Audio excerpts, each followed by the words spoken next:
Guys, live yangu yakatwa ne overheating guys. Saka ndikadzokera mu room umu amuna network. Tirega nditi wangu ndidzokere ku room.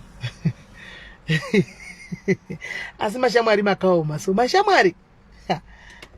Guys, itai moga mashamwari nyaya. Itai moga ma friends nyaya. Ina handiti zve ma friends. Hello sisi Betita Piwa muri say morning shumba. Ndadzoka guys handisi kugarisa because phone yangu yangu kata papaya because yati muno ndagara muri kupisa yati overheating. Don't ndanga ndakaisa fan. Yiri kuti overheating. Saka ndichitobuda muno mda kuinda mu ndenda kungotaura zvakutaura nemi zvokungokomentawo wa live nesingasa kuita because network mukati umomo amuna zvacho amenoti ihotera rudzii inoinda network kudaro. Amuna wifi yacho haibati, amuna jameno amena. Right. Saka nyaya yangu yakamira pakuti phone yangu yakata phone yangu yatanga kubvira. Phone yangu yatanga kubvira nema calls. Iba baba ona ndiziya apa. Phone yangu yatanga kubvira nema calls. Ichibvira nema calls aya. Ndatombo maiginwa because ndandishitaura nani? Ndandikukomikita nevanhu vari kumba uko. Mona ndandotaura nemurume wangu na father diaries nevana vangu vachinifonera. Handiti mona. Okay, all right. Nevana vangu vachinifonera. Saka nyaya yakamira yakadai so mamwe tadzoka nyaya yakamira yakadai so from zvandiri kufonegwa ndichiudzwa. Tendai ushu ari kunzi izvo asiriye akanyora neghost. Guys, ndibati tendai ari kutondifonerawo manje kana kandifonera ndichamukonvinza kuya naye palife. Nyaya anti yatangira pasocial media chirega tichingoipedzera pasocial media. Tendai uyu ari kunzi muhasiri yanyora pane munhu wake best yake yabatikana yanga iri mucomment section umu. Handiti angachitaya kuti edi patinada kuzviona anomaona. Saka ndiyabva kufona. Tendai uyuyu ari kunzi hasiri anyora ari kunzi pazvakaitika gore rakaitika nyaya iyi anzi achiri kushanda kusobeti ipapo. Handiti hanzi iko zvine zvaari kunzi achashanda kusobeti hanzi akasiya akarizena kusobeti. Saka timu riri kunyora izvi muri kuzva zvandikutaura hanzi akuita basa kuzvitengesera mabheri ake ave kuhasla. And 2 ari kunzi hana Benz ane Volvo yaakanga atenga gore rino richitanga yakaposta pasocial media platform pake achiti kutengesa chimota ichi because chiri kumunetsa. Handiti mota iyi ari kunzi akatengegwa neboyfriend yake inogara kuJamestown. Anomaona kuJamestown. Kana Lakim yatangira pana ndivaunza achiti vada kuwachisa chicheka tichingoipedzera pano muningi sometimes ndizvo zvinotongoda.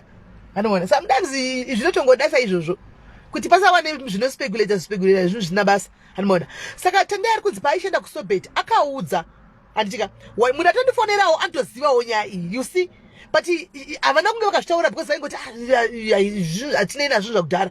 Ari kunzi akaudza friend paaishanda kusobeti gore iroro rakashanda kusobeti. Hanomaona because atonzi akambotanga kuCape Town wakaita training yake here akadzobva kwaya kusobeti kuPretoria. Hanomaona saka akaudza friend shamwari dzake dzeshe nadzoti amufunge pane incident yakadai but murume wechi vamwe mai vandinotofarira vandofollowa. Saka nyaya yacho ndakangodiwo ndakangosiyana nayo zvakangopera zvakadaro. Tendai ari kunzi ane mwana wake one mwana ane 17 years ari kuZimbabwe.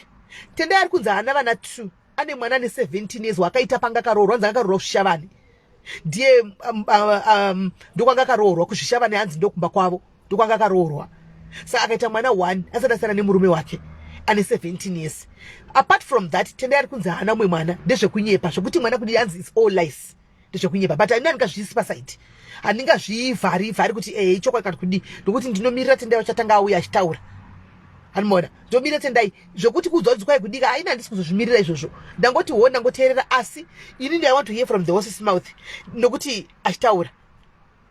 Saka anzwa nekusobedha there yes makandida but anyway hazvigoni hazviitiki vari kuda kuzama kutanisha the wrong person. Ndina vanitanisha vandigoni ndakatanisha kudhara. Saka there's nothing new chaunza chichanditanisha hapana chichava chaunza chinyuwa ndichanditanisha hapana. And I might know where the grudge is coming from.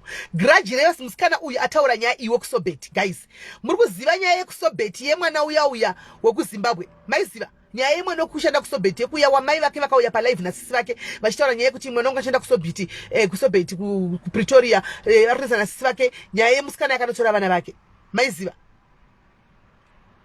James fire smoke iripo udhara because ndataura kuti ndomuziva one atinatombotoramba ndinomuziva because I spoke to ye 2015 yoyo I spoke to ye. Saka ndo fire ndo smoke yacho yoyo but it's old kuti zvakunzwa kudhara zvakaunzwa mafriends vakakonana pachavo kutaura kwandaita vakakonana pachavo because uyu hanziwo kunzwa kwandaita tendai ari kunzi ane pride tendai ari kunzi ane pride wo hanimaona nokuti zvinhu zvake zvakumufaira ari kutengesa mabhero saka ndofunga is not sitting well nevamwe vashamwari ake anga achitamba nawo hanimaona saka ndo pari kubva mota ichatotumigwa iyo ndatumigwa picture mai ndokutadza isei ndatumigwa picture yemota ndatumigwa picture yemota James kana pachita tongo mbloka tine basa rei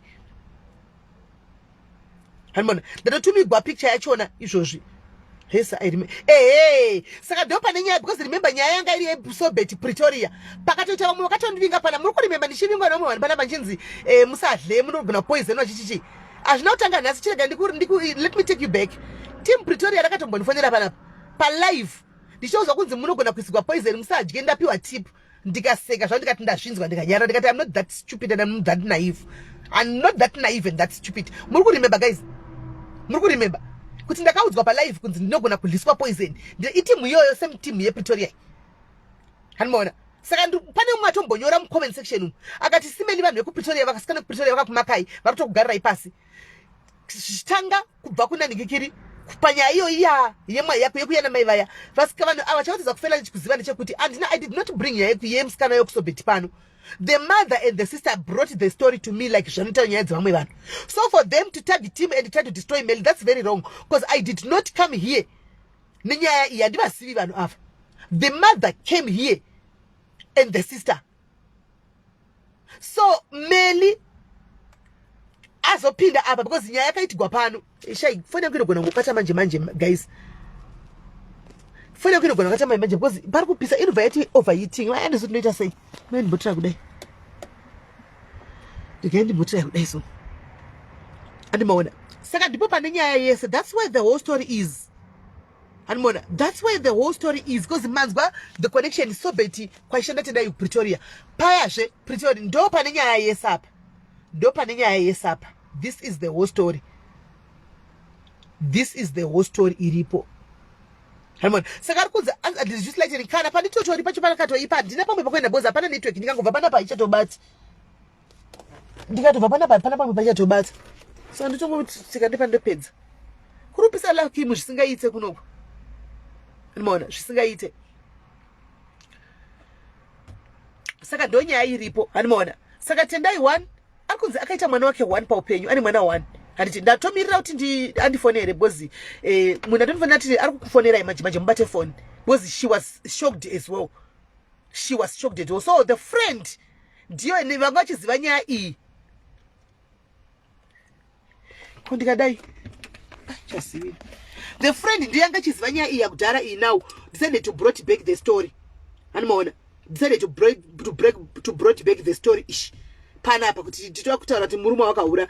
Well, andisi ndakaura vasikana. Akaura ndiye murume. Animaona. Ndiye murume. Saka muna wamunenge mchwachisa ini vasikana veku Pretoria muri kunzi mukunduranga na imimi kana timu reku Pretoria ka. Andinetsi kuwana izvozvi right now uyai ndiri pa Regal Inn Hotel ku Midrand ndokwandiri.